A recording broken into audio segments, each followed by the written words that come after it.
Hi friends, আপোনালোক সকলোকে মোৰ অসমীয়া হাউচৱাইফ চেনেলৰ নতুন এটা ভিডিঅ'ৰ মাজলৈ স্বাগতম জনাইছো। আজি মই এই ভিডিঅ'টোত আপোনালোকলৈ লৈ আহিছো চুলি খৰা বন্ধ হ'বৰ বাবে খুব বঢ়িয়া এটা হেয়াৰ অইল। যদি আপোনালোকৰ খুব বেছিকৈ চুলি খৰি আছে তেতিয়া হলে এই তেলটো আপোনালোকে বনাই লগাব, আপোনালোকৰ চুলি খৰা বন্ধ হ'ব। যদি আপোনালোকৰ কম বয়সতে চুলিবোৰ পকি গৈছে তেতিয়া হলে এই তেলটো বনাই লগালে আপোনালোকৰ চুলি পকা সমস্যাও দূৰ হ'ব। আৰু আপোনালোকৰ চুলিখিনিৰ গুৰিটো মজবুত হ'ব, নতুনকৈ চুলি গজিব আৰু আপোনালোকৰ চুলিৰ গ্ৰোথ বাঢ়িব। মাত্ৰ 3 দিনতে আপোনালোকৰ চুলি খৰা একেবাৰে বন্ধ হৈ যাব। এই তেলটোৰ পৰা আপোনালোকে খুব ভাল ৰিজাল্ট পাব। খুব কম খৰচতে এই তেলটো বনাই লগাব পাৰিব। মোৰ চুলিখিনি ইমান বেছিকৈ খৰি আছিলে, এই তেলটো বনাই লগোৱাৰ পাছৰ পৰাই মোৰ চুলি খৰা একেবাৰে বন্ধ হৈ গ'ল। গতিকে আপোনালোকেও এই তেলটো বনাই লগাব। যদি খুব বেছিকৈ চুলি খৰি আছে একেবাৰে চুলি খৰা বন্ধ হৈ যাব। এতিয়া মই আপোনালোকক তেলটো বনাই দেখুৱাম। বনাই দেখুৱাৰ আগতে আপোনালোকলৈ এটা ৰিকুৱেষ্ট আছে। আপোনালোকে যদি মোৰ এই ভিডিঅ'টো ভাল পায়, ভিডিঅ'টোত এটা লাইক কৰিব, মোৰ চেনেলটো সাবস্ক্ৰাইব কৰি ল'ব, ওচৰতে থকা বেল আইকনটো প্ৰেছ কৰি দিব। তেতিয়া মোৰ আহিবলগীয়া সকলোবোৰ ভিডিঅ' নটিফিকেশ্যন আপোনালোকলৈ সোনকালে যাব আৰু আপোনালোকে সোনকালে সকলোবোৰ ভিডিঅ' চাই থাকিবলৈ পাব, যাতে যিসকলৰ চুলি খৰি আছে তেওঁলোকৰো চুলি খৰা কমি যায়। তে আহক এতিয়া তেলটো বনাবলৈ ষ্টাৰ্ট কৰোঁ। এতিয়া মই হেয়াৰ অইলটো বনাবলৈ বস্তুকেইটা যোগাৰ কৰি লওঁ। প্ৰথমে মই লৈছোঁ এচামুচৰ জোখাৰে এয়া মেথি। মেথিত থকা ভিটামিন, মিনাৰেল আৰু প্ৰটিনে চুলিৰ গুৰিটো মজবুত কৰিব আৰু চুলিখিনি চিল্কি কৰিবলৈ সহায় কৰিব। ইয়াৰ পাছত মই লৈছোঁ এয়া এচামুচৰ জোখাৰে কালজিৰা। কালজিৰাত থকা এণ্টিঅক্সিডেণ্ট, ফেটি এচিড, ওমেগা 3, ওমেগা 6এ চুলিক শক্তি দিয়ে, যাৰ কাৰণে চুলিখিনি সুস্থ কৰি ৰাখে। ইয়াৰ পাছত মোক লাগিব আমলখি। আমলখি বৰ্তমান কেঁচা আমলখি মোৰ তাত নাছিলে কাৰণে মই শুকান আমলখিকে দিছোঁ। আমলখিত ভিটামিন চি, জিংক, এণ্টিঅক্সিডেণ্ট থাকে বাবে আমলখি চুলি লগোৱা বহুত বেছিকৈ ভাল হয়। আমলখিয়ে চুলিখিনি ভাল কৰি ৰাখিবলৈ, চুলিৰ গুৰিটো মজবুত কৰিবলৈ বহুত বেছিকৈ শক্তি দিয়ে। এতিয়া মই লৈছোঁ এয়া শুকান শিলিখা। আপোনালোকৰ ঘৰত যদি কেঁচা শিলিখা আছে ল'ব, যদি নাইকিয়া এনেকৈ শুকুৱাই থোৱা শিলিখা আছে যদি শিলিখাকে ল'ব। শিলিখাটো মই এনেকৈ সৰু সৰুকৈ এতিয়া কাটি লৈছোঁ। শিলিখা আমাৰ চুলিৰ কাৰণে বহুত বেছি ভাল হয়। শিলিখাই চুলিৰ গুৰিটো মজবুত কৰিবলৈ সহায় কৰিব, চুলিখিনি চিল্কি কৰিবলৈ সহায় কৰিব, উফি দূৰ কৰিবলৈও সহায় কৰিব। ইয়াৰ পাছত মই এয়া ল'লোঁ জেতুকাৰ পাত। জেতুকাৰ পাতটো আমাৰ চুলিৰ কাৰণে বহুত বেছিকৈ ভাল হয়, চুলিখিনি কণ্ডিশ্যন কৰিবলৈ সহায় কৰে। ইয়াত এণ্টিবেক্টেৰিয়েল, এণ্টি ফাংগাল গুণ থাকে আৰু ভিটামিন ই পোৱা যায়। ভিটামিন ইয়ে আপোনালোকৰ চুলিখিনি মজবুত কৰিব আৰু চিল্কি চাইনি কৰিবলৈও সহায় কৰিব। ইয়াৰ পাছত মই লৈছোঁ এয়া নৰসিংহৰ পাত কেইটামান। চুলিৰ গ্ৰোথ বঢ়াবলৈ, চুলি সৰা বন্ধ কৰিবলৈ নৰসিংহ পাতটো আমাৰ চুলিৰ কাৰণে বহুত বেছি ভাল হয়, সেইকাৰণে মই ইয়াত নৰসিংহ পাতটো ব্যৱহাৰ কৰিছোঁ। এতিয়া এইকেইবিধ মেথি, কালজিৰা, শিলিখা, আমলখি, নৰসিংহ পাত আৰু জেতুকা পাত, এইকেইটা বস্তু এতিয়া মই যোগাৰ কৰি ল'লোঁ। তাৰ পাছত মই এতিয়া ল'ম এখন সৰু পেন। এতিয়া মই ল'ম নাৰিকল তেল। নাৰিকল তেলটো এয়া মই 10 টকীয়া এটা বটল লৈছোঁ। মই কমকৈ বনাম, 15 দিন লগাবৰ কাৰণে বনাম আৰু এই 10 টকীয়া বটলটো মই গোটেইটো ল'ম। এতিয়া আপোনালোকে মন কৰিলে এমাহৰ কাৰণে বনাই ৰাখিব পাৰে। এমাহৰ কাৰণে বনালে আপোনালোকে বেছিকৈ ল'ব লাগিব তেলটো। আৰু নাৰিকল তেলতে এতিয়া মই মিক্স কৰিম এয়া তিল তেল। তিল তেলো মই এয়া 2 চামুচৰ জোখাৰে নাৰিকল তেলৰ লগতে মিক্স কৰি ল'ম।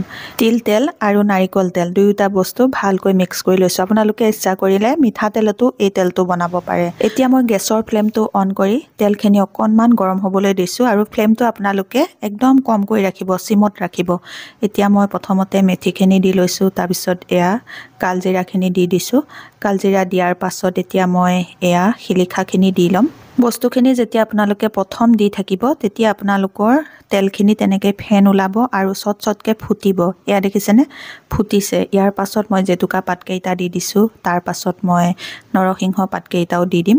গোটেইখিনি বস্তু মই এটা এটাকৈ এনেকৈ তেলখিনিত লাহে লাহে দি থাকিম। গোটেইখিনি একেলগে নিদিওঁ, লাহে লাহে এটা এটাকৈ এনেকৈ গোটেইখিনি বস্তু দিয়াৰ পাছত তেলখিনি আপোনালোকে ঘনাই লৰাই থাকিব। এনেদৰে লৰাওঁতে দেখিব লাহে লাহে আপোনাৰ বস্তুখিনি এনেকৈ ক'লা হৈ আহিছে। পুৰি যোৱালৈকে আপোনালোকে এনেকৈ তেলখিনি লৰাই থাকিব আৰু উতলাই থাকিব। এনেকৈ উতলাওঁতে গোটেই বস্তুখিনিৰ যিটো গুণ এই তেলখিনিলৈ গুচি আহিব। এতিয়া এয়া দেখিছেনে, পুৰি গ'ল। এতিয়া মোৰ তেলখিনি হৈ গ'ল। মই লাহে লাহে এই বস্তুখিনি ইয়াৰ পৰা তুলি দিম। ইয়াতে যদি তেলখিনিতে থৈ দিওঁ তেতিয়াহ'লে তেলখিনি শুহি পেলাব, সেইকাৰণে মই তুলি পেলাইছোঁ এনেকৈ তুলি পেলোৱাৰ পাছত এই তেলখিনি মই ঠাণ্ডা হ'বলৈ দিম। তেলখিনি ঠাণ্ডা হোৱাৰ পাছত মই তেলত আৰু এবিধ বস্তু মিক্স কৰিম। এতিয়া এয়া তেলখিনি ঠাণ্ডা হৈ গ'ল। এতিয়া মই আনিছোঁ এটা বহল মুখৰ টেমা। বহল মুখৰ টেমা হ'লে ভাল হয়। এনেকুৱা আপোনালোকে বহল মুখৰ টেমা ল'ব, কাৰণ এইটো নাৰিকল তেল গোট মাৰি যায়, সেইকাৰণে মই বহল মুখৰ টেমা লৈছোঁ। আৰু বহল মুখৰ টেমা হ'লে তেলটো লগাবলৈ সুবিধাও হয়। এনেকৈ মই এয়া তেলটো ভৰাই লৈছোঁ। ভৰাই লোৱাৰ পাছত ইয়াতে মই এতিয়া মিক্স কৰিম ভিটামিন ই কেপচুলৰ অইলটো। এটা ভিটামিন ই কেপচুলৰ অইল আপোনালোকে এই তেলটোত একেবাৰে শেষত মিক্স কৰি ল'ব। এই তেলটোৰ লগত আপোনালোকে যেতিয়া এটা ভিটামিন ই কেপচুলৰ অইলটো মিক্স কৰিব, তেতিয়া এই তেলটো আৰু শক্তিশালী হৈ পৰিব। এতিয়া মই ভিটামিন ই কেপচুলটো মিলাই লোৱাৰ পাছত এনেকৈ তেলখিনি অকণমান চুই চাইছোঁ। তেলখিনি ইমান ধুনীয়া লাগিছে, পিছল। যেতিয়া আপোনালোকৰ চুলিত এই তেলটো লগাব, আপোনালোকৰ চুলিখিনিও চিল্কি আৰু চাইনি হ'ব, চুলি সৰা বন্ধ হ'ব। এতিয়া কেনেধৰণে লগাব লাগে সেইটো মই আপোনালোকক দেখুৱাই দিছোঁ বলক।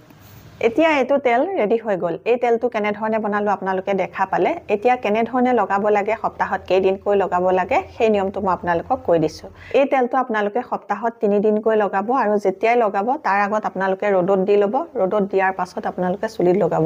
ইয়াত নাৰিকল তেল আছে, যিহেতু নাৰিকল তেলটো অকণমান ঠাণ্ডা দিনত গোট মাৰি যায়, গতিকে আপোনালোকে ৰ'দত দিব। অকণমান যেতিয়া গৰম হ'ব তেতিয়া আপোনালোকে চুলিৰ গুৰিত এইটো মাছাজ কৰি এই তেলটো লগাব। এই তেলটো আপোনালোকে ৰাতি শোৱাৰ আগত লগাব, সপ্তাহত 3 দিনকৈ লগাব। তেতিয়াহ'লে দেখিব আপোনালোকৰ চুলি সৰাও কমিব, কম বয়সতে চুলি পকা সমস্যাও দূৰ হ'ব, চুলিৰ গুৰিটো মজবুত হ'ব, নতুনকৈ চুলি গজিব, চুলিৰ গ্ৰ'থ বাঢ়িব। আৰু লগাওঁতে আপোনালোকে ইয়াৰ পৰা অকণমান ল'ব, লৈ এনেকৈ চুলিৰ গুৰিত লগাব। লগাই লাহে এনেকৈ সৰু চাৰ্কুলাৰ মোচনত লাহে আপোনালোকে চুলিৰ গুৰিটো মাছাজ কৰি দিব।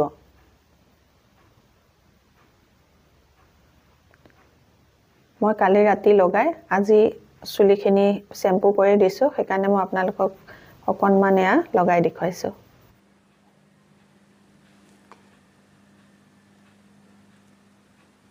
এইদৰে আপোনালোকে চুলিৰ গুৰিত লগাব তেলটো চুলিৰ গুৰিত লগোৱাৰ পাছত আপোনালোকে লাহে চুলিৰ গুৰিত অকণো কষ্ট নোপোৱাকৈ মাছাজ কৰি দিব। এনেকৈ মাছাজ কৰি দিলে চুলিৰ গুৰিয়ে তেলটো ভিতৰলৈ যাবলৈ সুবিধা পাব, আৰু তেতিয়া চুলিৰ গুৰিটো মজবুত হ'ব আৰু চুলি সৰাটো একেবাৰে কমি যাব। আজিৰ এই ভিডিঅ'টোত মই আপোনালোকক খুব বঢ়িয়া এটা হেয়াৰ অইল বনাই দেখুৱালোঁ। এই হেয়াৰ অইলটো যদি আপোনালোকে ভাল পাইছে, তেতিয়াহ'লে মোৰ ভিডিঅ'টোত এটা লাইক কৰিব, মোৰ চেনেলটো আপোনালোকে ছাবস্ক্ৰাইব কৰি ল'ব, আৰু আপোনালোকৰ ফ্ৰেণ্ডৰ লগতো এই ভিডিঅ'টো শ্বেয়াৰ কৰি দিব। নতুন এটা ভিডিঅ'ৰ সৈতে, নতুন এটা বেলেগ টিপছৰ সৈতে আপোনালোকৰ মাজলৈ মই আকৌ আহি আছোঁ। তেতিয়ালৈকে নমস্কাৰ, আজিলৈ আহোঁ।